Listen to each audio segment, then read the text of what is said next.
Ricken Financial presents Kickin' with the Rickens, Redefining Retirement. Jerry Ricken and Heidi Ricken Provost want to help you reach the retirement you deserve. Let's build a strategy that gives you the confidence while meeting your financial wants and needs. Meet the team at rickenfinancial.com. Now, Kickin' with the Rickens. Welcome back to Kickin' with the Rickens, Redefining Retirement. And the two hosts of the show are Jerry Ricken and Heidi Ricken Provost. Jerry is going to join us on a later episode here, but we have Heidi Ricken Provost back. I'm your co-host, Doug Turnbull, and Heidi Ricken Provost is a retirement planner with Ricken Financial based out of St. Louis, helping protect and preserve the retirement you deserve.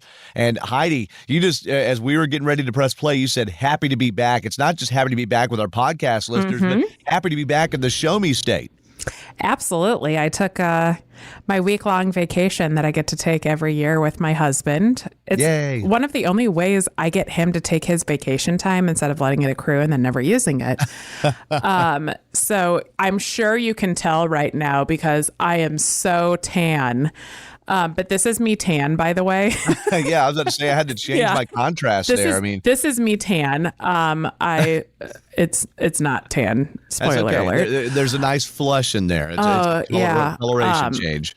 I packed my 2-gallon bag filled with sunscreen, and we got to go to Mexico last week. So, yeah, enjoyed some relaxing vacation time. Only had to work a little bit of it because, you know, even when you're gone, you're still working.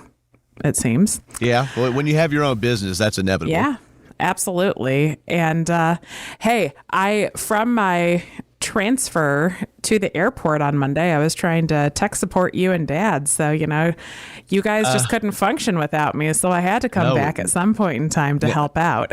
No, we couldn't. Yeah, we got some fancy podcast equipment. And you definitely knew what needed to happen. And then it wasn't happening on a different laptop. But that's okay. I know, right?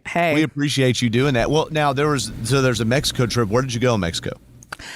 We went to Playa Mujeres, which is like North Cancun.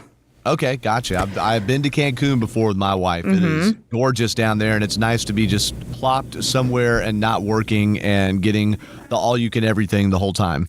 Oh, yeah, and we do that at the Excellence. And the funny thing is one of the waitresses who was assigned to our pool, her name was Heidi.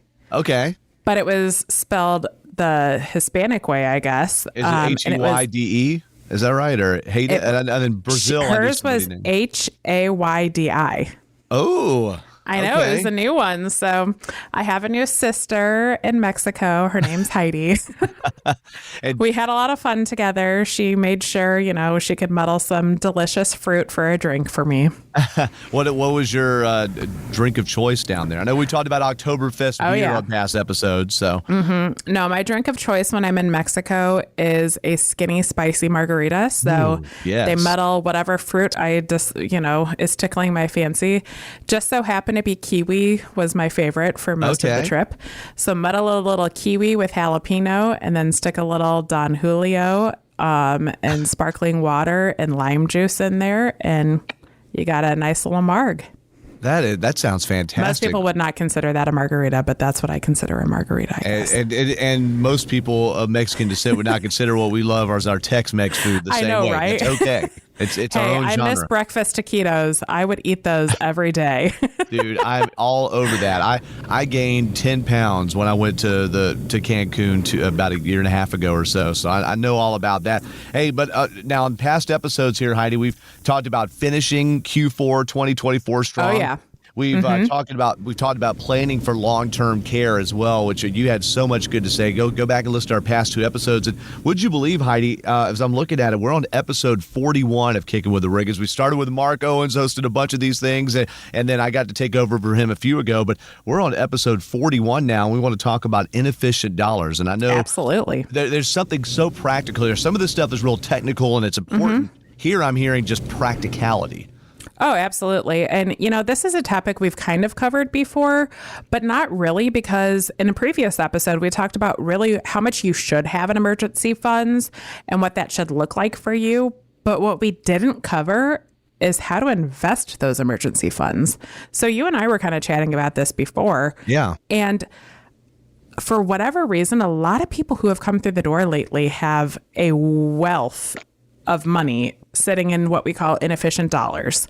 It's just sitting around in a 0% interest checking or savings account. They don't really think about it, but they feel really comfortable and they can sleep at night because they have liquidity, under their pillow that they can put their head on and know that no matter what happens tomorrow, if they lose their job, if the furnace goes out, whatever, they have cash that they can touch, which is great. You always want to make sure that you have an emergency savings of some sort, emergency funds, because we call it that CYA. You got to cover because you never know. Assets. Yeah. Cover your assets because you never know what could happen to them. You are so right. This is teamwork. Yes. Oh, yeah. Yeah. But, typically it's the engineer, and I'll pick on a couple of them because I was just on vacation in Mexico with a group of these. Oh. And they have so much money in liquidity because, the engineer likes to plan and then overplan and then open up the plan and make sure the underneath of the plan is planned for. So they're like, okay, worst case scenario, we need to cover the apocalypse is coming and I need to have enough to pay for my mortgage and my car payment and the groceries and this, that, and the other for the next 5 years. Every engineer I come across has way too much in their emergency funds beyond what they need. And most of them, for whatever reason, have it just sitting in a 0% yield checking or savings. So that's what we want to talk about today. Those inefficient dollars, those are not working for you. They're not working for anyone other than your bank. And I wanted to bring up a hypothetical we discussed beforehand. Yeah. I'm just using round numbers here. These numbers may be intimidatingly big to some or too small for others. But let's just say that you've set up a retirement income plan and you're drawing out for different accounts or whatever, or making from different jobs, whatever it is, $5,000 a month, let's say, or no, $10,000 a month, but you only need $5,000 to cover your expenses, but you're taking out $10,000 a month just because, hey, all that extra / emergency stuff. You're leaving $5,000 a month sitting in a checking or low interest savings account or low yield savings account. And by the end of the year, that's $60,000 that could have been working other ways, right? Oh, absolutely. And, some people will say, well, the rates really aren't that great right now because the Fed lowered the interest rate again. So I can only get like 4.5% in a high yield savings. If you think about that, wouldn't you rather make 4.5% on your $60,000 this year than make $0 on it? So that is exactly what we're talking about. Don't get me wrong. You always want to make sure in your checking account that you have wiggle room for your expenses, because that's where we're going to pay our expenses, like our mortgage, if you have it, any other form of loans, your utilities, all of that. So you always want enough money in there for wiggle room. Beyond that, yes, you should have some money in savings. And if your comfort level is to have 6 figures in savings, there's nothing wrong with that, as long as it's making you some money. So put that to work in a high yield savings account. There are so many high yield savings accounts available in the world. And some of them are from those banks that are kind of all online. And because they're online and they don't have physical branches, they can pay you better rates. So there's nothing wrong with that either. It might take a couple days to hit your bank account if you need the liquidity, but put that money to work for you, because you're leaving way too much on the table if you have funds that are way beyond what can cover your wiggle room and your necessities, and they're not making anything for you. So, it's time to explore the high yield savings accounts, money markets. If you're a fan of a credit union or you belong to a credit union, they usually have really good money market rates because they don't pay federal taxes, by the way. So credit unions can also give you the benefit of having more money in your pocket. And beyond that, explore some CDs if that's your comfort level. If you don't need that liquidity for 6, 7, 8, 9, 10, 12 months, you can explore CDs to put some of that money away with a guaranteed rate for that point in time. But, the point is, you never want to leave money on the table. And if you have anything beyond your wiggle room and your savings, you should be making some money on that, because otherwise it's completely inefficient and your money is not doing anything for you. Like I said, the only person it's working for is your bank, because your bank can make money on your money 7 times. Did you know that? It can make money on our money 7 times. Okay. So here's how the banks work. We deposit money into the bank and then they lend that out. So say they're paying, I don't know, for illustrative purposes, 4% in an account right now. So you put the money in, they're going to pay you 4%. But what they're doing with those funds is with your money, they're lending that out. They can lend it out up to 7 times. And think about it. You get a HELOC, a home equity line of credit at the bank. Yeah. You get a mortgage, you get a car payment, whatever it may be. Those loans, the bank on your money is now going to make 13, 15, 20% if it's a credit card on your money that they're lending out to other people. So that's how the banks make money in this situation. And if you have a ton of liquidity, the bank is making the most amount of money out of all of it, because your money is only working once for you. You stick it away. You might make a little bit on it, but in the end, you save to spend. Or, you could be like a lot of Americans who spend, say, on credit. I mentioned a credit card earlier. You spend, then you pay it off. You pay it down. So your money is really only working one time. But for the bank, your money is working at the bank at least 7. It can be up to 7 times that they're using your money to make money. Wow. And so that's eye-opening, and that means that people need to, of course, not just leave it in one place, but not also just move it to one place too. Every person is going to have the thing that works better for them than another person, depending on their goals, depending on what the market's like. So it's about diversifying that, quote, inefficient money as well, right? Oh, absolutely. And depending upon what your wants and needs are, it might be wise to have some of that money in a brokerage account too. Yes, some of that would be at risk if it's invested in the market, but there's a way to diversify all of our portfolios, and there is not some one-size-fits-all savings plan for anyone. But one thing I do want to mention, a lot of people will say, well, I can have up to $250,000 in this bank account, and I'm going to be fine because I'm covered with FDIC insurance. Oh, here it comes. So I never have to think about that again. It's guaranteed by FDIC that I can have that $250,000 there, and I'll be able to sleep at night because my money is safe and secure and protected. Well, yes, your money is safe and secure in a bank, as long as that bank is safe and secure. But let me tell you this. If you're trusting FDIC insurance to cover everything for you for the future, and you have $249,999 in each of your accounts at different banks, you're probably doing yourself a disservice, because FDIC insurance is only as good as its funding. And FDIC insurance is not fully funded. So it's kind of a fake guarantee.